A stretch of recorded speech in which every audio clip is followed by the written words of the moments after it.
Hi అండి, అందరికీ నమస్తే. ఎలా ఉన్నారు మీరందరూ? నేనైతే బాగున్నానండి. ఈ మధ్య వీడియోలు అయితే చాలా తక్కువ పెడుతున్నాను అనమాట. ఎందుకంటే పండగ సీజన్లు కదండి, కొంచెం అయితే ఇంట్లో అయితే కొంచెం బిజీగా ఉన్నాను. అందుకని వీడియోలు తీయడానికి అంతగా కుదరవట్లేదు. అయితే నా వెనక కనిపిస్తుంది కదండి, అది మా కరేపాకు మొక్క. మీరు కూడా చూడండి ఒకసారి ఎంత పెద్దగా అయిందో కదా. చూస్తున్నారు కదా, చాలా అంటే చాలా పెద్దదైపోయింది అనమాట. కాకపోతే స్మెల్ అయితే చాలా బాగుంది. నిన్నైతే మా ఆడపడుచు వచ్చిందండి ఊరి నుంచి. తనైతే వదిన బయట మార్కెట్లో కొన్నది అంతా వడబడిపోయి ఉంటుంది. మన ఇంట్లో చెట్టు ఇద్దేసపోతే ఒక నెల రోజుల దాకా నిల్వ ఉంటుంది, చాలా బాగుందని చెప్పేసి నిన్నైతే కోసుకుందన్నమాట. అయితే తను ఆ కరేపాకు తీసుకుంటా మొత్తం నీట్గా చేసుకుని ఒక కవర్లో అయితే భద్రపరుచుకొని జాగ్రత్తగా తీసుకెళ్ళింది. తను ఆ కరేపాకు కోసుకున్న తర్వాత చూడండి ఎంత సంతోషంతో మొహం అయితే ఎంత గ్లో వస్తుందో, బాగుంటుంది. నేను కరేపాకు ఎక్కువ తింటాను. ఆ మాటలో మీరు కూడా చూడండి. ముందుగా మా ఛానల్ అందరూ లైక్ చేయండి, సబ్స్క్రైబ్ చేయండి, కామెంట్ చేయండి మర్చిపోకుండా. వీడియోకి వెళ్ళిపోదాం.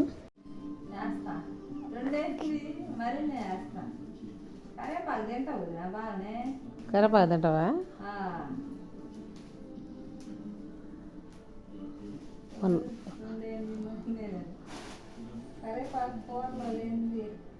తీసుకుపోయి ఎల్లిపాయ కారం కొడతావా దాన్ని?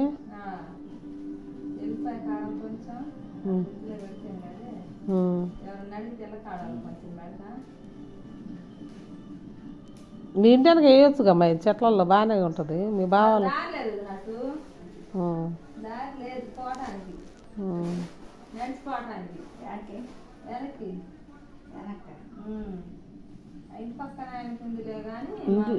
మెట్లు ఉన్నాయిగా మీకు, వెనక మెట్లు ఉన్నాయి.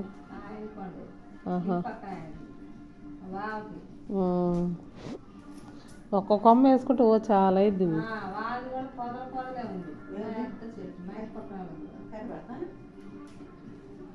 పెద్దగా ఉంది.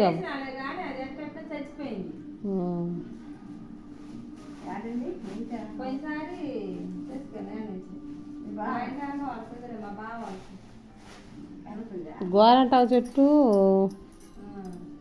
ఏమో ఉంది.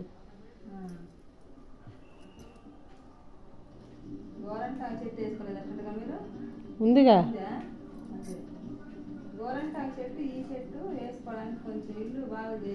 మొన్న గోరంటాకు గోసపోతాను అంది. ఇంక వాన నేను పోవాలి, నేను ఊరికి వెళ్తున్నాను గబ్బగబ్బ వెళ్ళిపోయింది.